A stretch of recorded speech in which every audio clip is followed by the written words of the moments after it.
musical, linguistic objects, elf machines.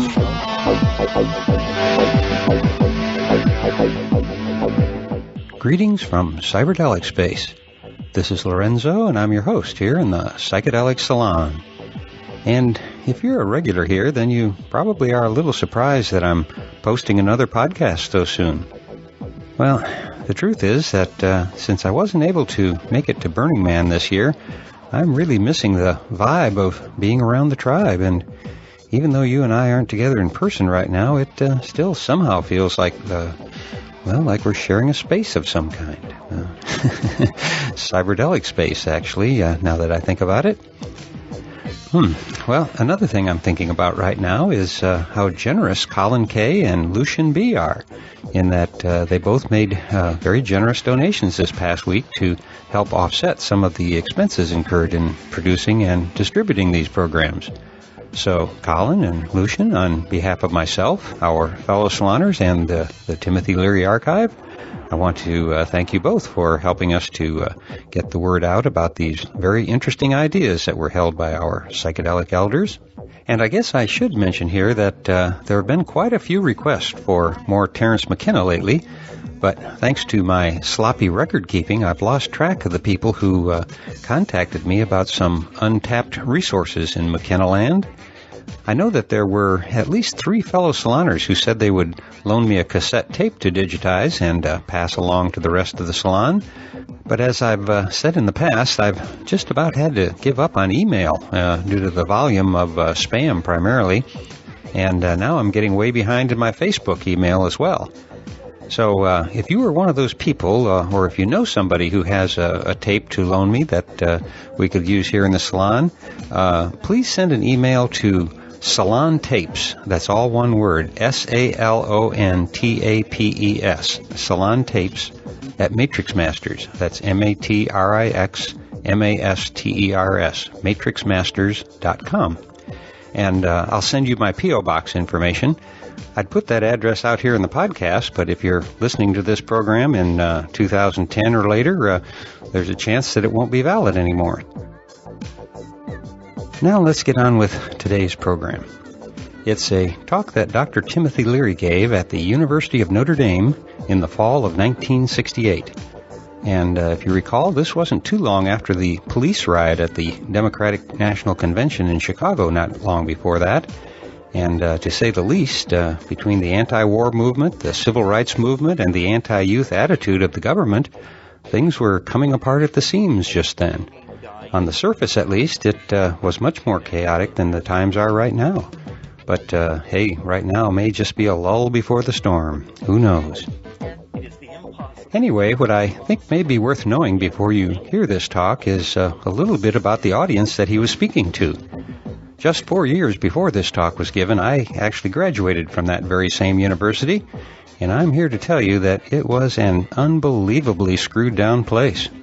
First of all, at the time there were no women there. It was an all-boys school. And while I'm not sure if this was still true in 1968, but as recently as 1964, the students still had very strict curfews, both during the week and on weekends. The big revolt while I was there had to do with eliminating the requirement to sign in at the little table outside of your dorm's chapel each morning between 7 and 7:30. Fully dressed, I might add. It was most definitely a training camp for fascist youth, at least in my humble opinion. But I'm told that things are different there today. I hope so. But back in the day, this was where the Republican youth ruled the roost, and our level of worldly experience that we have today was practically non-existent back then. In fact, I had already graduated from college before I ever heard the word marijuana for the first time. Now just think about that for a minute. And so when you hear Dr. Leary talking about us men, that's because his audience was most likely all male. And when he's talking about drugs, he's talking to an audience whose knowledge of the subject of illicit substances was not as sophisticated as today's junior high school student. So think of the talk we are now going to hear as Timothy Leary telling some adolescent boys that there's a great big world out there, but they'd better grow up a bit before they begin to explore it. Now, a last word of explanation is that at the very beginning of his talk, Dr. Leary calls the place Our Ladies' University. And although he slurs the word "our," so it sounds like he's making a joke about it being an all-boys school. But I doubt if that's the case, because they used to call it Our Ladies' University. And back then, the thought of Notre Dame becoming co-ed was as far-fetched as the possibility of the Soviet Union collapsing. Although we now know that they both have collapsed and moved on. But enough of my chatter. Let's join Dr. Timothy Leary now as he takes on a very hostile audience. At least that's what my alumni magazine said about the event the next month. In fact, his appearance on the campus at the time was so upsetting to some of the alumni that they actually stopped making donations to the school. Me, I'd just returned from Vietnam and was about to leave on a year-long deployment to the Atlantic, so I had no time for the non-military world back then. But thanks to the magic of electronics and the miracle of the Internet, you and I are going to time travel back to 1968 right now and line up on Timothy Leary's side as he takes on the Fighting Irish of Notre Dame.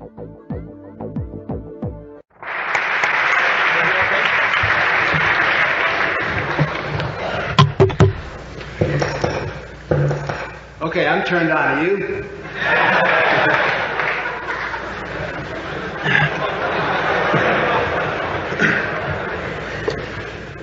Dear friends of Our Ladies' University, I want to say that it's a particular pleasure for me to be here. I've always wanted to come to Notre Dame. After all, how could you be an Irish Catholic boy from Massachusetts named Timothy Leary, too small to get a football scholarship? You'd have to dream someday of coming to the center of Catholic wit and wisdom to talk about God. Now, I must lay it to you right at the beginning. This is not going to be a debate. I hope, dear friends, it's not a disappointment to you in this year of debates and competitions. We got Hubert Nixon and Richard Humphrey debating all over the country. Of course, what the politicians debate about is really irrelevant because they're in basic agreement. I mean, they believe in the system and they just want the power to run it. So they give us the illusion of fighting fiercely about words and tactics and promises that we know, don't we, that there's no choice there. Now, what Dr. Cohen and I are going to talk about tonight is so important that there can not possibly be debate about it, because we're talking about a way of life. We're talking about religion. It's my intention to try to take you on a trip tonight, or at least let you know what my trip is, my vision of the city of God, my picture of how man should be, and where he can find meaning and revelation. Dr. Cohen will be doing the same thing. Now, this may, I hope doesn't catch you by surprise that we're not going to compete. We just can't compete. It's not like, Notre Dame versus Oklahoma. No, it's presenting of religious points of view. And let me tell you a little bit about, like a scorecard ahead of time, you don't have a program, about who I am and how I see Dr. Cohen. Dr. Cohen, I see as an eloquent and noble spokesman for the establishment. He's more than that. He's an eloquent and wise spokesman for a philosophy of life, a religious philosophy of life which has ruled this planet, or certainly the western part of this planet, for the last few hundred years. He may want to rebut me on this, but I see him as a rationalist, as a man devoted to science, who believes that little steps of a man's intellect and investigation lead to more and more knowledge, but never to an ultimate truth. I see him as humane. I see him as an intensely social person with a social conscience. I see him as a nobleman of the 20th century. He's the best representative of the empire. Now, what's the name of this empire? They forget. Greek, Turk, Rome? Oh yeah, the American Empire. In other days, I would have said that Dr. Cohen is the noblest Roman of them all. Now, my position is quite different. I don't buy this system at all. I think it's within minutes of collapsing. I try to live my life and look at the world about me with the eyes of someone who would live 50 years from now. So think of me, if you will, tenderly, as some sort of a mutant or someone from another planet, or perhaps someone caught in a time warp and suddenly popped on the stage here to talk to you about how things are going to be for your grandchildren 50 years from now. I have 3 themes that I'm going to weave together in my song or my psalm. 3 very simple statements. The first is one that's not strange to you, but it may seem surprising that someone would come before you today saying it. My first message is that the only purpose of life is the religious quest. The only reason for living is to seek God, to seek the divine experience, the divine union, the ecstasy, to get high and stay high. My second point is, oh, and by the way, see, I'm implying, maybe I better make it explicit, 50 years from now, people won't be worried about getting college degrees, or about Notre Dame versus its next Saturday's opponent, or about status, or about nationality, or about money, or about ambition. Come on, those games will be all over. Child's play, child's play. In 50 years from now, when computers and modern science made everything like the time of leisure, when machines will do the muscle work and machines will do the head work, what's it all about? What's life all about? Why are we here? To build bigger and bigger machines, to do things faster and faster, and think more and more? In 50 years, everyone will know what I'm telling you tonight, that the only reason for being here is to get on this glorious adventure of finding the divine, unraveling the great cosmic mystery story. That's the only point, the ecstatic union, that is, get high and stay high.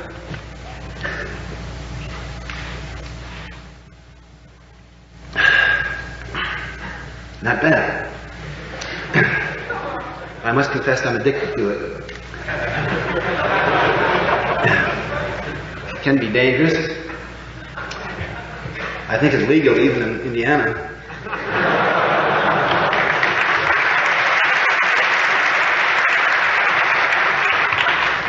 But not in a month. My second point has to do with tactics.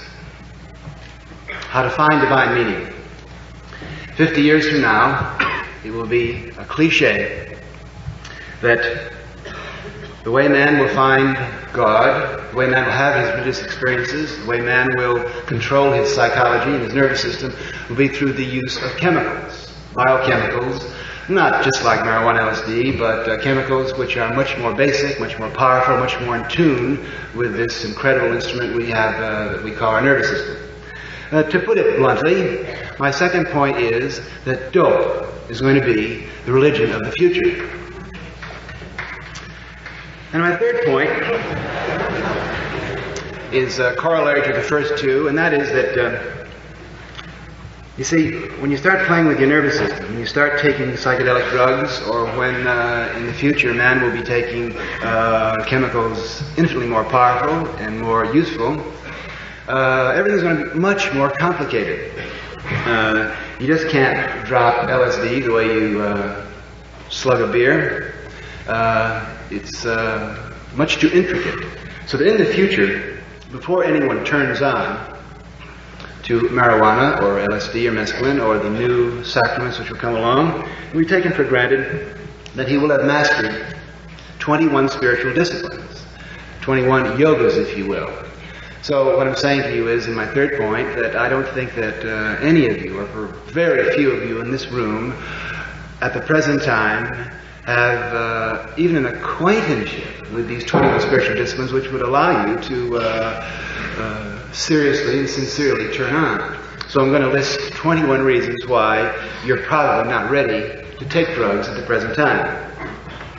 Okay, 1, 2, 3. 1, the name of the game is God. 2, dope is the religion of the future. And 3, a list of 21 reasons why you're not ready to turn on. You're not ready to become an ordinary bourgeois, average citizen like me of the year 2001.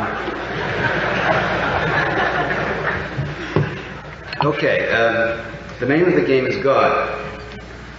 You know, as I read the paper, which I rarely do, why let them copy mine that way, or Time magazine, and I see what's going on in this planet, in this country, it really is amazing. There probably has never been a time, I know there's never been a time in human history when there's been more destruction and more hatred apparent and finger on the trigger. Oh yeah, Dr. Cohen will tell you that there have been times in the past, many times in the past, when men have murdered and raped and men have done terrible things to each other and to their women. Sure, there's often racial prejudice and neighbors fighting and religious warfare and so forth, but there's never been a time, obviously, when an Arab dictator or a crazed Chinese dictator had that button there that he could press, or where the entire planet is looped up into Marshall McLuhan's global village so we know exactly what's going on, or where there's been such an intensity of hatred, north, south, black, white, east, west, you name it. And the interesting thing to me about this, because that doesn't worry me, because we've been through this many times before, and we know how the problem's solved. We don't lose our cool over politicians fighting and all that, because we know what happens. We know that God always sends a man down, a group of men down to lead us back. But the thing that interests me today is, where is the voice of God? Hey, where is it? Who's saying it? Where are the men and the women that have come to our rescue in the past and stood up naked with that light shining out of their eyes, and you know they've been so turned on by some revelation, there's no mistaking, just to be near them and you feel it. And they remind us of the truths that we tend to forget, that we're all brothers and sisters, regardless of any of these other differences, that we're one with every other form of life, mammalian and vegetable, and that the whole thing is a unity, and that we're here for one reason and only one reason, to make love, to love God, to love our women, to love our children, to love our friends, to love people of different origins. Come on. We know that. We know that's the only message. And who's saying it today? Where, dear friends, are the voices of organized religion? Cocking our minds and blowing our minds with that old message, so we can't possibly mistake it. I look around at the Jewish rabbis, wonderful, humane, intelligent, wise men, and I hear them concerned about the state of Israel, and about peace, and about poverty, and about raising money for their new synagogue in the suburbs. And I'm really scared because I look to the Catholic Church, which for 2,000 years has given us the divine message. And at every crucial time in human history, when the dark night of the soul, when it looked as though we were going down, there was a St. Thomas or a St. Augustine with his vision of the city of God on earth, or a St. Teresa babbling as though she'd taken LSD, or St. John of the Cross, or even a Pope John. And what are the Catholic voices saying today? I hear 70 and 80-year-old cardinals in their quavering voices attacking the young priests and nuns about birth control. Wow.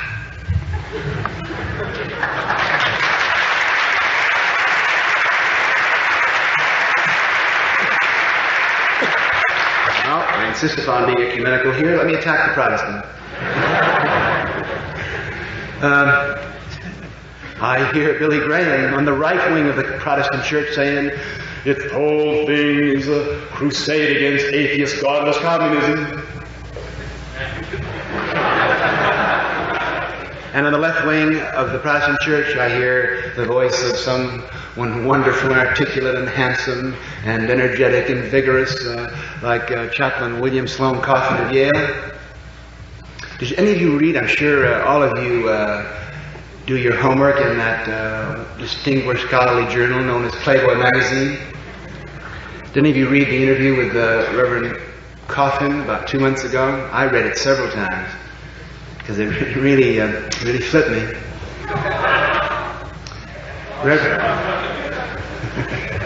Reverend Coffin was asked, Chaplain Coffin, what can the church today do to bring the young people back to religion, back to established creeds? Reverend Coffin had the answer to that. He said, "I'll tell you what the churches have to do, of all denominations, to bring the kids back to the fold. They've got to change their priorities. And number one on the agenda of the churches, we've got to put Vietnam. And number two on the agenda of the churches, we've got to put racial discrimination. Number three, we've got to have the ghetto. Number four, we've got poverty. And the churches have got to see that enormous, I was underlined, enormous sums of money are appropriated to take care of these evils." My God! It sounds as though the divine power is a McCarthyite. Incidentally, in his interview, which went about 15 pages, Reverend Coffin mentioned the word God once. Mentioned the CIA about 12 or 13 times.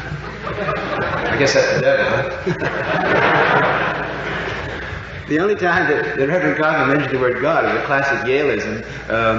He said, "If someone doesn't believe in God, I consider that quite unfortunate, but not immoral." You said the same thing about being a Yale man, right? Later on in the interview, Reverend Coffin laid it right on the line. He made it very clear that why he was doing what he was doing, fighting the draft and becoming a spokesman for the articulate young people, the apostle of the young people. That he's just part of the Yale establishment. He's just good old Bill Coffin, the left end of the Bulldog Eli team. Because he said later on, he's talking now to the establishment, that if the political convention is this summer, and if the election this fall gives us 4 more years of the same thing, the young people, in their disillusionment and in their sorrow, will leave the country in droves, or what's worse, will turn off to inner visions and private spiritual ecstasies.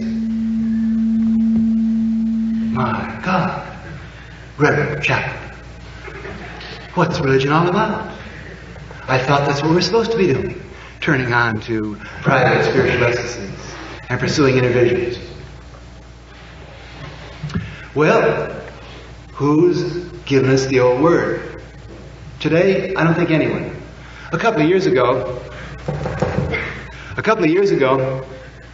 there were a group of people in this country, young people, who were saying what's always been said, reminding us of the old message about love and letting your hair grow and giving everything away and not joining the Roman Empire and dropping out and just wandering around loving God and loving everybody and trying to live a happy life.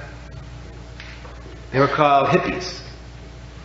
But they were called hippies not by themselves. You know as well as I that the whole hippie thing was invented by Time magazine and exploited by the record companies and taken over by Madison Avenue, and then when it had served its purpose was just dropped.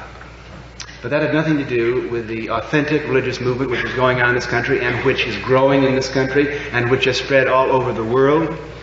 I can't say that. I don't know if it went to China. We're doing fine in Czechoslovakia.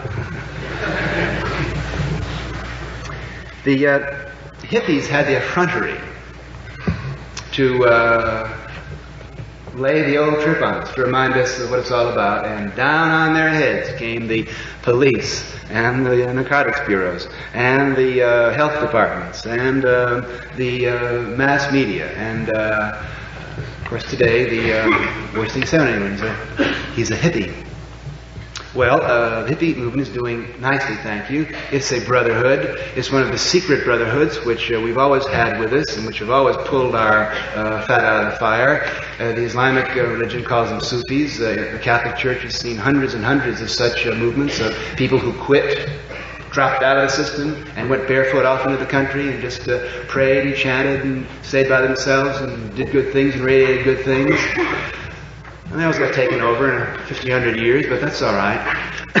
This ancient brotherhood is alive today. The interesting thing is, because of evolution, everyone's alive today. Everyone who's ever lived is alive today. We got more holy men and holy women wandering around the face of the earth now than we've ever had before. Of course, there are more scientists now than there ever were before, and there are probably more Hitlers than there ever were before. It all balances out. Makes for an exciting ballgame, doesn't it? But don't be deceived by the mass media. If all you know about the hippie movement is what you've read in the magazines, you may be surprised to know that it's doing fine, that there are literally thousands of communes and small groups who have drifted away from the cities, and you don't hear about them because they don't want to be heard about. They're just doing their thing and loving God and working out the way of life of the year 2001. Now, living the life 2001 is going to center on the use of chemicals, which you now call drugs or dope. Now, this came to me in a revelation, but I can now spell it out for you in logical terms, which seems to me hard to quarrel with. Point number one, the human nervous system is a biochemical network. Point number two, slight changes in your biochemistry completely change your consciousness, your sensing, your thinking, your remembering, your perceiving, the whole works. A little pinch of chemical applied to your nervous system just gives you a new ballgame. The discovery by man that he had chemicals which could change his nervous system, could make him feel good, could make him feel bad, could make him feel loving, or could make him feel aggressive, could make him feel horny, or turn him on, could speed up his thinking, or slow it down, could intensify his memory, or wipe it out, and do 100 other psychological, neurological things that we don't have the language for now because the psychology is so crude. This discovery by man, it's been known, of course, for thousands and thousands of years, but the scientific discovery of it in this decade, I think, is the second or third most important thing which has happened in the long history of the human race. I would say the first important thing that happened to make us men and women is when we discovered we could put our thumb this way and then put something in between it. Then you had the club or you had the plow or the stick, which has led to all of our current science. And until psychedelics, atomics, and electronics, that is up and through Newton, there's really nothing added. The machines and the jet engines and so forth is just making more powerful that one implement that man picked up at the dawn of human history. As soon as he did that, he was no longer an animal, he was a different species. The second and most important thing, which is probably correlated with the first, is the first time man discovered he could take a seed and he could put it in the ground. Because then he was playing God in a way. He was doing something that before only divine providence could do, rule the seasons and decide what would be blossoming and how much would be grown. When man put that seed in the ground, man putting seed in his woman, of course, like every other form of life. When we put that seed in the ground, something spiritual and different happened to make us a different species. And the third thing, as I said, is the discovery that we can do anything with our nervous system. Now you see, that is a Promethean step, and man is encroaching upon many frightening aspects which previously had been attributed to the divine. Because what that means is that you can determine your reality. if you want a different reality, to learn how to do it, but you can take the right chemicals, move your nervous system around, and it will exist, because you all know that what is real to you is simply what your nervous system registers and tells you is there. And you well know that if someone is psychotic, their reality is entirely different from your consensual reality. Or if someone takes a powerful psychedelic like LSD, again, reality is entirely different, or multiple. Now this is a tremendously frightening step, because once you start playing around with reality, you are never the same. You've taken that big step, because once you start playing around with your inner reality, with the center of your consciousness, from that point on, you're never quite sure what's really real. Because you realize how flimsy, how artifactual, how accidental what we consider real is. Notre Dame, South Bend, Indiana, Joe Jones, United States of America. Just an accident of biochemistry, neurology, and pharmacology. And be entirely different. It's pretty frightening, because once these realities begin to move around, it's all moving, it's all changing. Where was that nice cozy place I used to have back in Notre Dame? Yeah, with beer on Saturday night and all that, yeah. Because it's just one of any number of possibilities. Now, there's no backing away from this. Electronics, atomics, psychedelics are here to stay. We're going to have to learn how to use them. And baby, we're going to have to summon up all of the wisdom and the spiritual help, and we're going to need all the prayer and the virtue that ever been needed in the past has got to be brought to focus on this new development which is going to take place. Now, even today, in primitive caveman 1968, we have chemicals which can move consciousness to at least 7 different levels. Let me try to give you a specific example of what I mean by that. In about 2 weeks I have a book coming out called The Politics of Ecstasy. This is the theology of our new religion. I have a book came out this week called High Priest, which is the first volume of our Bible. What's a Bible? The Bible is simply the record of the mistakes and the aspirations and the accidents and the triumphs of a group of God-seekers. Now, in this theology, Politics of Ecstasy, I suggest that it's useful to think of 7 levels of consciousness. And for each level of consciousness, there is a natural chemical in your body, or there's a chemical which you can get from plants and vegetables out there which are also natural, to move your consciousness to any one of these 7 levels. I won't go into the details here, I'll simply list them. Sleep, stupor, emotional stupor, symbolic consciousness, that's ordinary thinking, sensory awareness, where everything is sensual, somatic awareness, where you're in tune with your body, cellular awareness, where you're in tune with the DNA code and can decipher that and take the reincarnation through. And 7, the level of just electrical information, which your nervous system can decode, which, for the standpoint of alliteration, 7 S's I'll call solar. Now, the interesting thing is that there's a drug that can produce each of these states. Not only that, there are combinations of drugs which can produce, you have a table of 7 times 7, 49 different experiences by just combining drugs. That means you take any part of it in your life, and there are like 49 ways, at least, of having that experience. Let's take, for example, the orgasm. There are at least 49 different types of orgasm.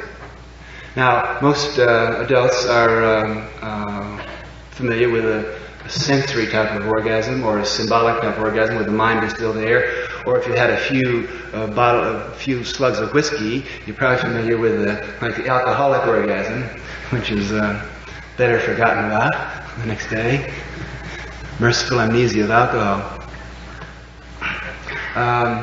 It is right now possible to permute and exponentially expand this experience, which many of us consider to be the key spiritual ecstasies of life. The point I'm making is that discipline, study, know-how, in fact, a lifetime of practice and experiment is needed to deal with the energies of the future. That's why I suggest that at least 21 spiritual disciplines or yogas will have to be mastered if you're going to be just the average person of the year 2001.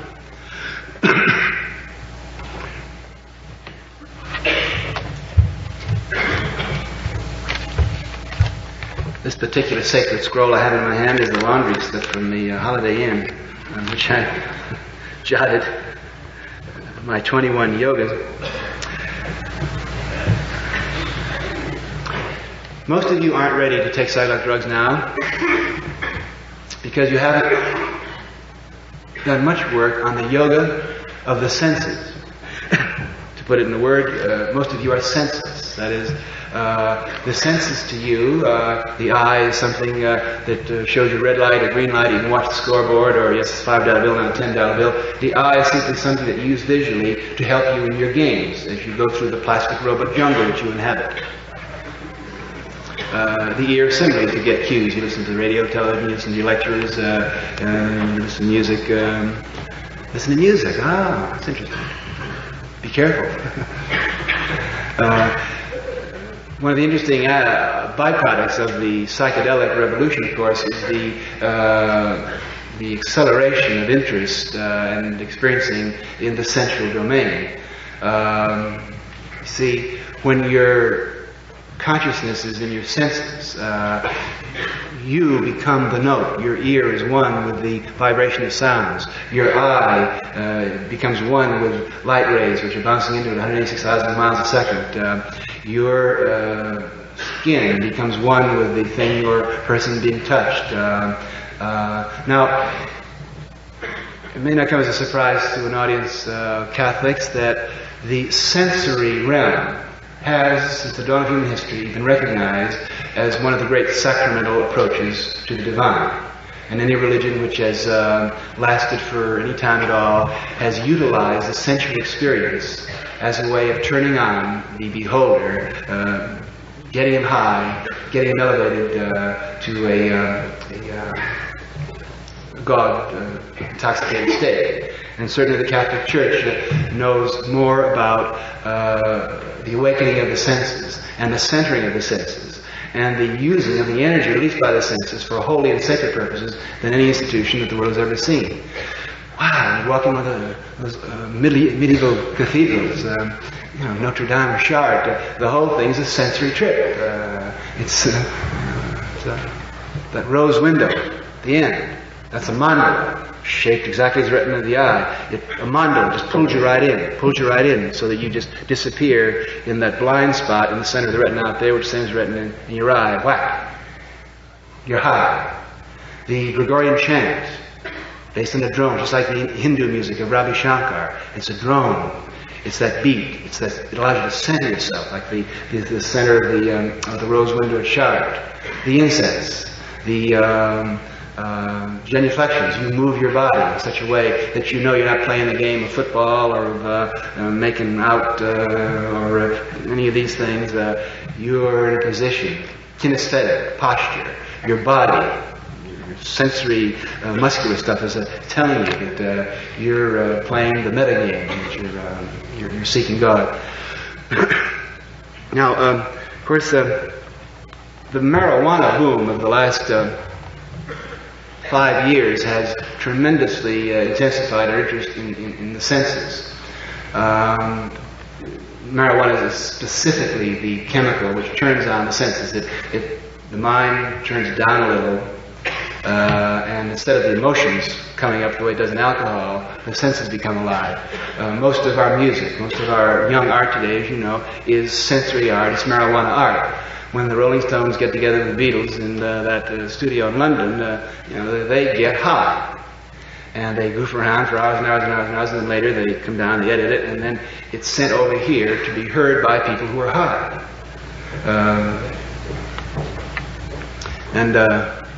It's well known, too, that marijuana is a tremendous intensifier of the sexual experience. Why? Because it turns down your mind, a busy computer, and it puts your awareness into your senses and allows you to make union and conversation with the other person.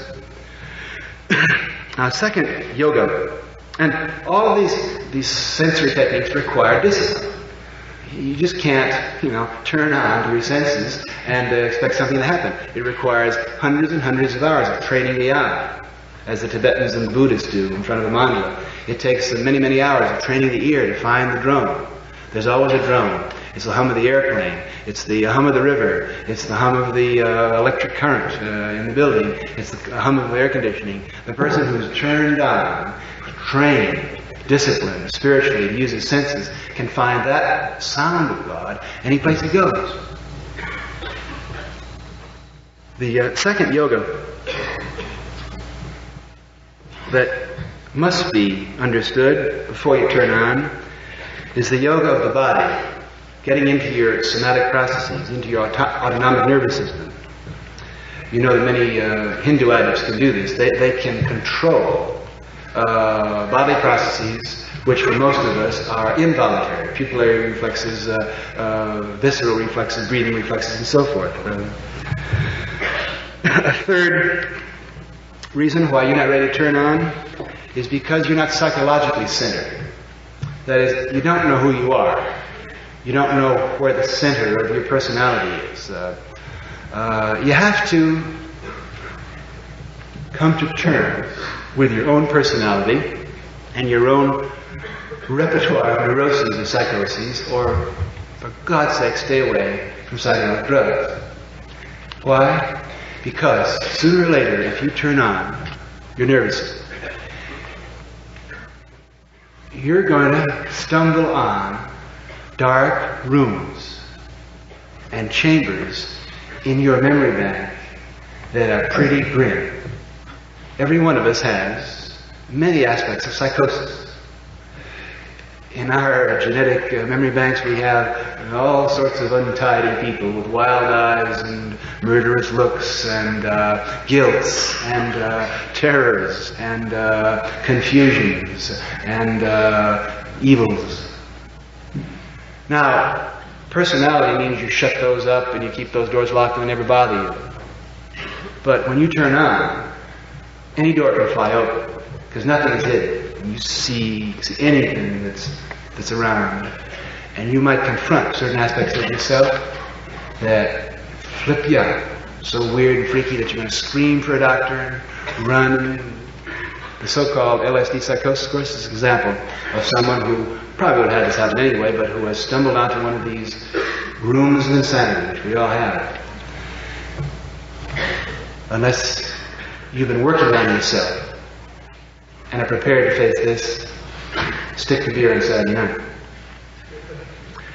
Now, I'm not going to be able to tell you much detail about these 21 yogas, so I'm going to run through some of them. A fourth yoga, which most of you have not mastered and must master, and which your grandchildren will have mastered, is the yoga of diet. See, the sad fact of the matter is you are what you eat. What'd you have for dinner?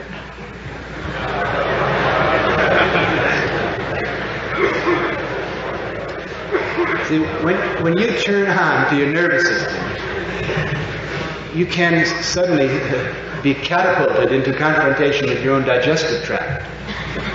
Now, as Puritan Americans who believe in cleanliness, we don't like to face the fact that dirt is just as much part of life as cleanliness, and that all life comes, as a matter of fact, from manure. There are all sorts of untidy things we don't like to face, but the fact that we have 200 yards, of the lower intestine that is filled with decaying and rotting food that was down there in this part of our body. But when you take LSD, you are aware, can become aware of this brute biological fact. I remember the first time this was brought home to me is the first time we ever gave LSD to Richard Alpert when we were at Harvard, and we went to his apartment, and we were having a fine experience there. And during the session, Richard went out to his kitchen. At that time, Richard Alpert had one of those shell-of-the-door refrigerators, and he opened the door, and Richard got next to it, and he opened the door of the refrigerator so that it came in front of his body, and he put his chin on the upper door of the shelter door.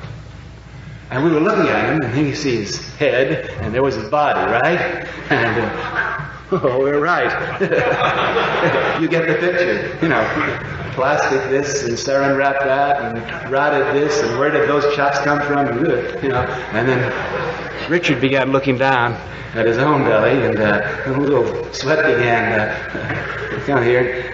Richard out eating brown rice at the moment.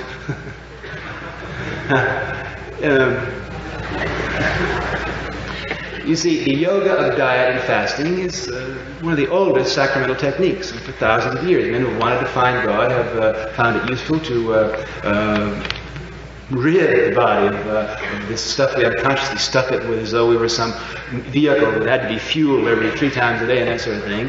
I mean, if you're going to meet your Maker, it's fasting. For thousands of men who've come close to God know that you want to come pure. You want to know exactly what's there. Yeah, a little homemade bread, or perhaps a little water, or yeah, that's right. But now you can get fasting can get you high. If you just go without eating for 3 or 4 days, and it's the equivalent of a couple of marijuana cigarettes. And even fasting's legal. Now, again, I want to remind you that these 21 yogas have been used for thousands of years, and the problem is that in the past, one man who has been a God searcher, or maybe just wasn't, he stumbled on one of these methods, fasting or sensory techniques of the body or whatever, and then he gets high, and he becomes one, he has a transcendental experience. Then he rushes down, and he says, hey, this is the way to do it. Diet, diet, diet. Now, there's no one that freaks me out more or pulls me down more than a diet freak. Someone who thinks he can eat his way to God. So, we mustn't go overboard in any of these 21 yogas. We have to keep them balanced. As a matter of fact, I had to develop what I used to be a psychologist to make tests, and I have a test now, which is called the spiritual aptitude test. And there are 21 questionnaires for each of these yogas. And the questionnaires about your sensory awareness, and questions about your diet and fasting, and so forth. And if you get like a low profile of everything except one, watch out, you're a crank. And I can even diagnose religions that way. You can go through each of the great world religions and say, which of these 21 spiritual methods does this religion use, and which one does this religion say is taboo? That tells you a lot about it. It's a way of diagnosing religion. I'll tell you about the Catholic Church. The Catholic Church, in its history, has used more of these yogas than any other religion. The only ones the Catholic Church has not stressed are the yogas which have to do with the body, the sexual and the sensory and the somatic. The fifth yoga, which must be mastered, is prayer. Now, when I mean prayer, when I say prayer, I don't mean now I lay me down to sleep or some rote thing which is just rattled off. I mean your prayer. That is the prayer that is your red thread down to the essence of your spiritual life.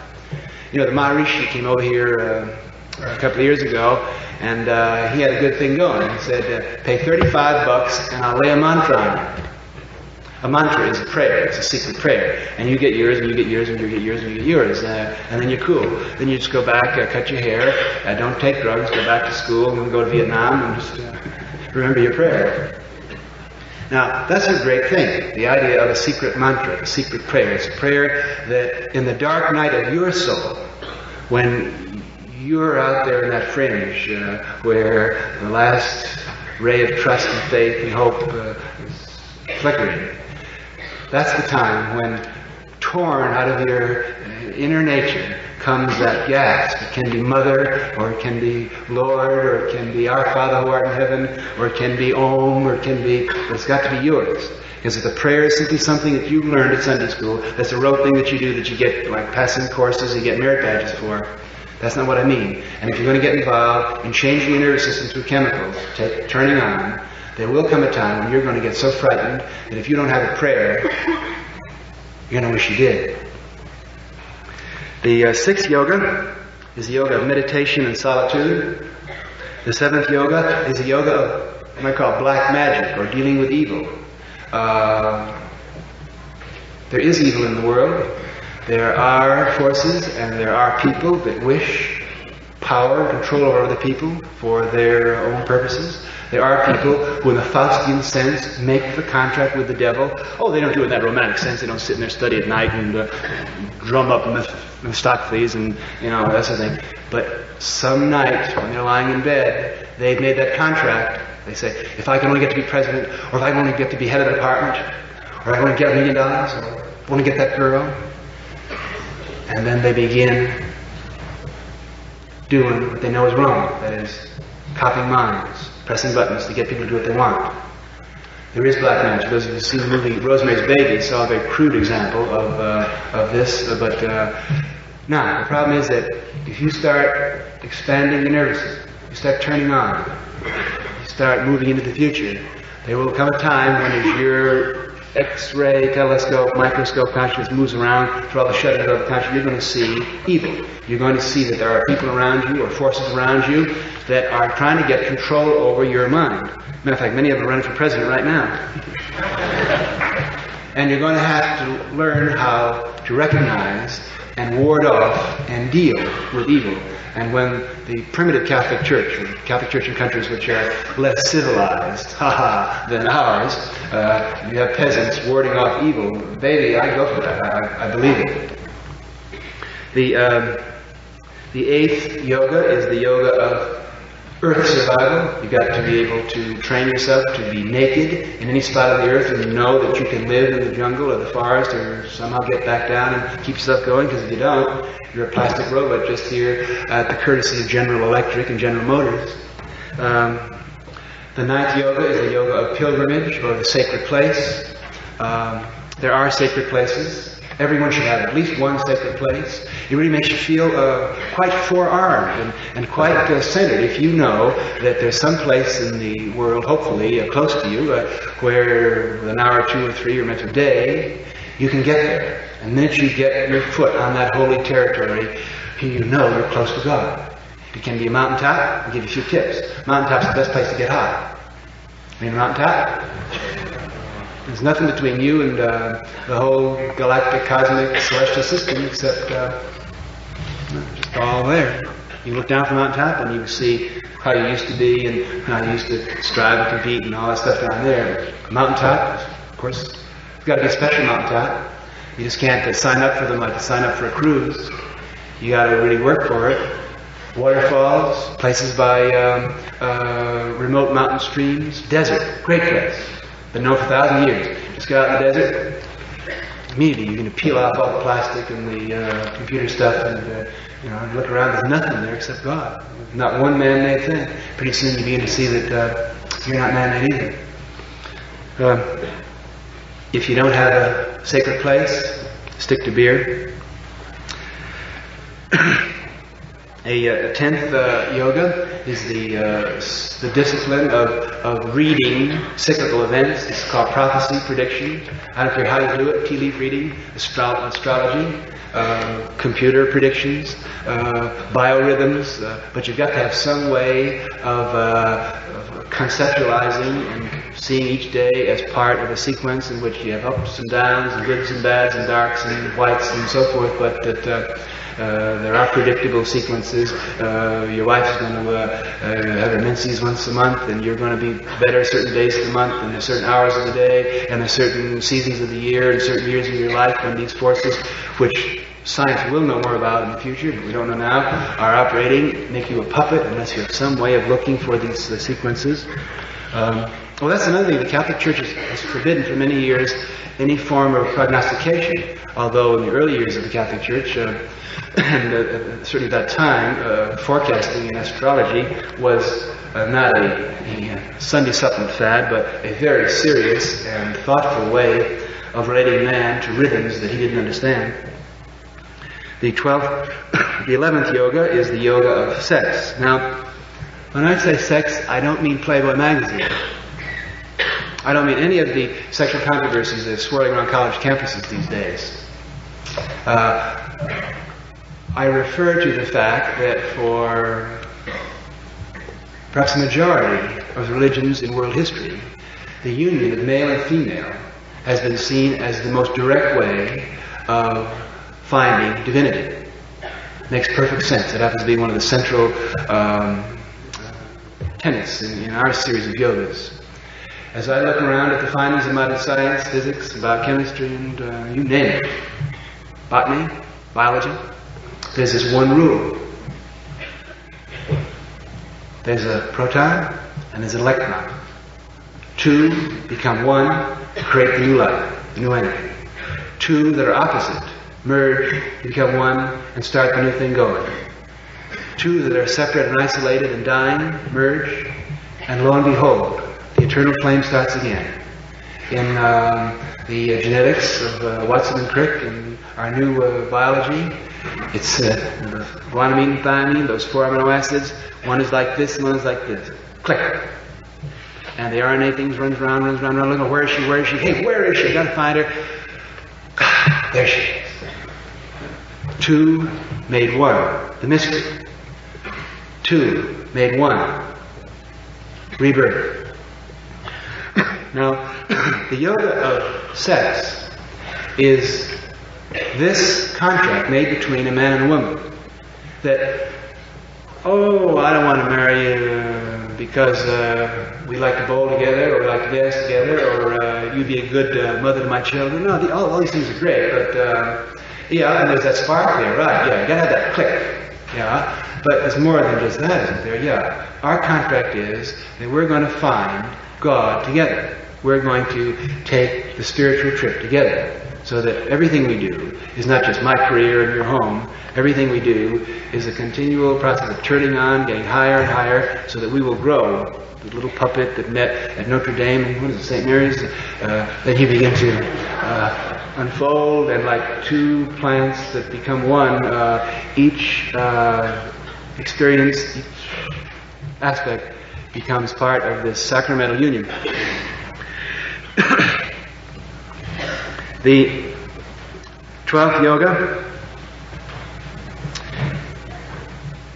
is the yoga of parenthood. And by parenthood, I don't mean that you have children, that you send off to school, high school, and college. I mean your parents as well as your children, particularly your parents. The average American, the average Westerner, has very little connection with his roots. This is something that we learned from the East and forgotten. In the days when America conquered Hawaii, when the missionaries went over there to do good and ended up doing well, went over there to take these holy, naked, sacred people and put New England winter underwear on them in summer so they'd be holy. Every Hawaiian knew who he was. I'm Kyoko, the son of Kyolo, who was the son of Mahahi, who came with King Kamehameha to the island, who then came back for 800 years. Any Hawaiian could tell you where he came from. So when he walked around the island, he wasn't a robot Westerner. I'm Joe Jones, and my father, my dad, and mother. Yeah, well, they're separated, but one is in Reno, and one. He knew that he was the final apex of a glorious vegetative life pyramid that went back, and pretty soon it just merged with the earth. He was the eye of the great serpent coil of life that he knew where it came from. Unless you know that, there comes times during LC session when you face yourself in the mirror of your soul and you see that you just don't know who you are. The 13th yoga is the yoga of ritual. By ritual, I mean what you think I mean by ritual, but I mean a ritual that you have worked out experientially, that turns you on, that has to be the way that you run your life. Ritual is very important. Ritual is to the science of religion what the experiment is to external science. It's a way of focusing, it's a way of channeling and controlling and harnessing energies which are far greater than the human mind can deal with. A 14th yoga is the yoga of artistic expression. We're all going to be artists in the future, but not capital A, Salvador Dali artists. We're all going to be mad artists, God-intoxicated, running around building beautiful things to the glory of the Maker, of our Maker. We're all artists anyway. We're all painting, we're all building our sharp cathedral, whether we know it or not, and some of them look pretty shoddy, don't they? In the future, the main purpose of man's doing things with his hands will be glorifying and beautifying and reflecting externally the best you can the glory of the internal revelation you've received. The 15th yoga is the yoga of power. You're going to have to use all sorts of power, as turned on, holy, God-intoxicated people have always been able to do, not for yourself, for your own prestige, but just flowing through, get it out, use it, more will come. The 16th yoga is the yoga of the obedient brotherhood, which perhaps only the Catholic Church in the Western world has maintained. I belong to such a brotherhood. You all will in the future. Your kids will. You won't be living in a block with your neighbors and you belong to the Elks and the Bowling Club. All of you, or all of your children, or your grandchildren will belong to spiritual tribal groups that would give their lives and their blood and their bodies a sacred honor to keep the spiritual search going. The 17th yoga is the yoga of the sacred book. The sacred book is tremendously important. It always has been. Do you got a sacred book that you really consult and you put in your suitcase every time you go? I mean, getting Bible is there in the hotel room when you get there. I mean, a book that's your book that you look at every day and that you consult at moments of crisis and spiritual turmoil or secular turmoil. Do you see, the glory and wonder of a spiritual book is that it's a reminder that we're not the first people that have done all this. It's been done over and over and over again. And the sacred book is the guidebook. It's the notes on the trip that have been passed on by searchers and successful pilgrims in the past.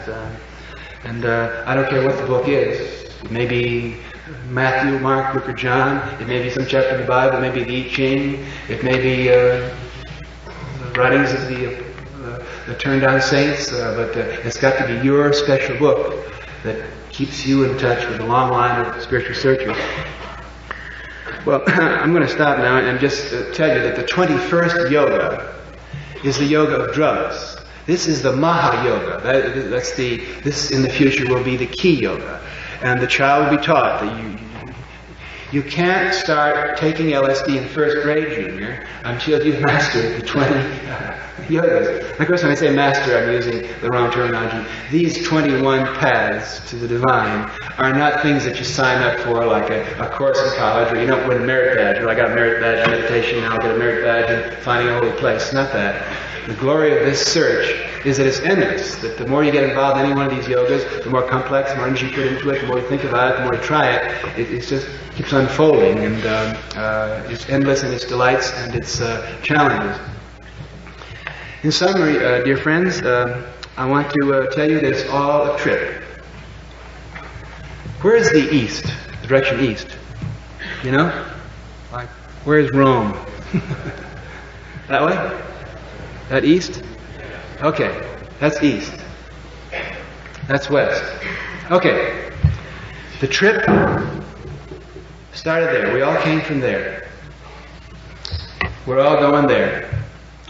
It lasts maybe 80, 90 years. And the trip can be anything you want it to be. Like it or not, ready or not, you write your own ticket. You control the instruments of consciousness. It can be any kind of trip you want. It's going to be the trip you want. Make your paranoias big, baby. The trip can be serious, heavy, responsibility, suffering. The trip can be competitive, active. The trip can be quiet, serene. The trip can be glorious, loving God, loving yourself, loving your woman, your mate, loving everybody. It's what you make it. Make it a good one.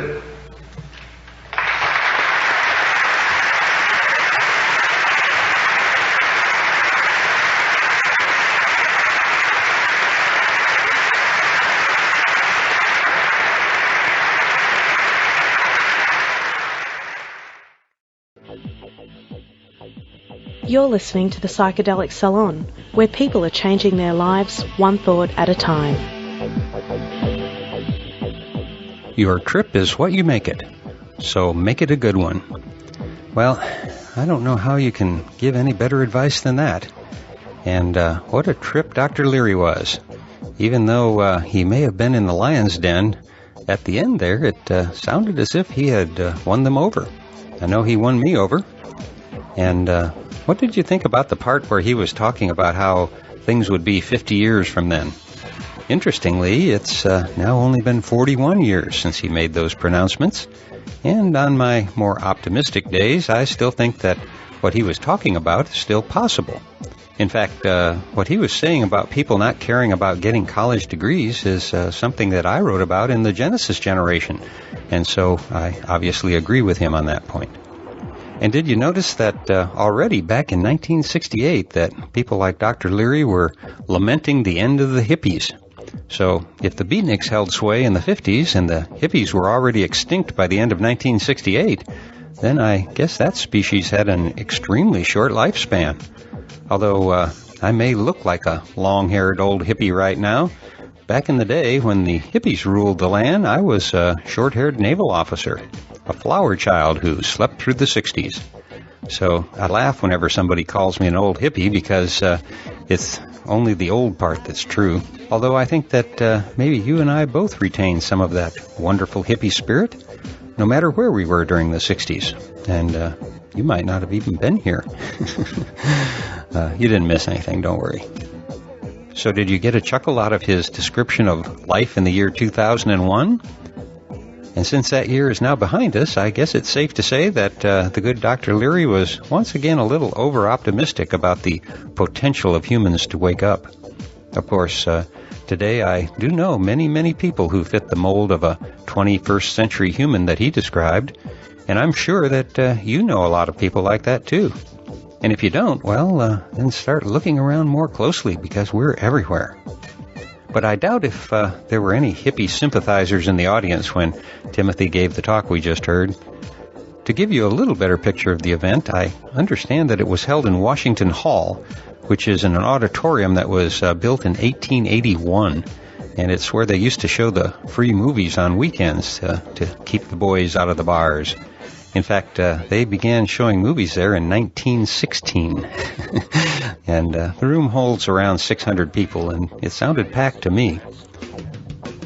I had to laugh at the fact that his mention of the church's absurd stand on birth control got a huge ovation, but when he mentioned the O word, there was a protracted silence. Probably because at the time they were still teaching that orgasms were bad.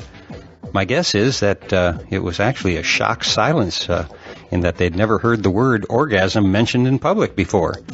Just listen to that part again, and I think you'll see why my character Will in the Genesis generation did the fuck you, I quit dance, which seems to be a comedic highlight of the book that most people seem to remember. And something I better remember to mention is that either this week or next, my good friend KMO will be podcasting an interview with me in his Sea Realm podcast, which you can find at C-Realm Podcast, C-Realm Podcast, C-Realm Podcast.podomatic.com. And if you haven't heard any of KMO's programs yet, you don't know what you're missing. Two of my recent favorites in the Sea Realm were the interview with Douglas Rushkoff, who has a compelling new book out titled Life, Inc., and his podcast number 166, in which Neil Kramer interviews a farmer on whose land a crop circle recently appeared. And if you follow that phenomena, I highly recommend listening to this interview, as there is very little information from the farmer's point of view, and what James Shepard has to say puts yet another gloss on this fascinating story. And if you want to create your own fascinating story, then why don't you join me and a few thousand others in 2 weeks at the Symbiosis Gathering that will be held somewhere near Yosemite National Park. As you already know, no doubt, there are now somewhere around 180 bands and DJs that'll be there, not to mention several days of workshops and presentations of various kinds. I'll be speaking there about something that a lot of us have been kicking around for a while now, which is If we are the ones we've been waiting for, then why are we still waiting? Also, I'll be emceeing the talks on Saturday, so if you get a chance to stop by the area where the presentations are taking place, or come by the Arrowwood tent, where I'll also be spending a lot of time, I'd love to see you and say hello. I'm really looking forward to this gathering, and I now understand that quite a few of the people from the recent Oracle gathering will be there as well. And you can find all the details at symbiosisgathering.com. And it looks like another family reunion is going to take place there. And for you burners who are just now dragging yourselves back from the playa, well, what can I say but bravo.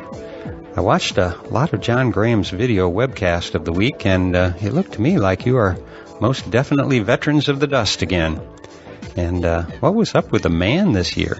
I watched until 11:30, and he still hadn't fallen down. I guess all of the parties got started quite a bit later this year. Anyway, I hope you all made it home without too many injuries, and that you had a fantastic time. I sure was there with you in spirit. Well, that should do it for now. And so I'll close today's podcast again by reminding you that this and all of the podcasts from the Psychedelic Salon are freely available for you to use in your own audio projects under the Creative Commons Attribution Non-Commercial Share-alike 3.0 license. And if you have any questions about that, just click the Creative Commons link at the bottom of the Psychedelic Salon webpage, which you can find at psychedelicsalon.org. And for now, this is Lorenzo signing off from Cyberdelic Space. Be well, my friends.